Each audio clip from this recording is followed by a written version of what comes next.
see what it is.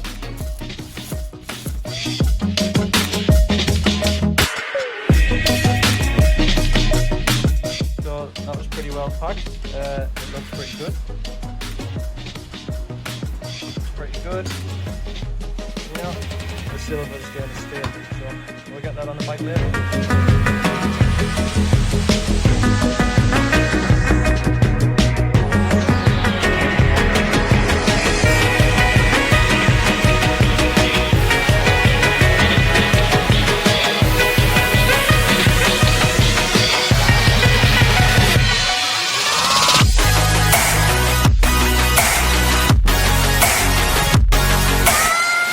When it came to fitting it, just make sure that you drill the holes on the side big enough for the spaces to go through.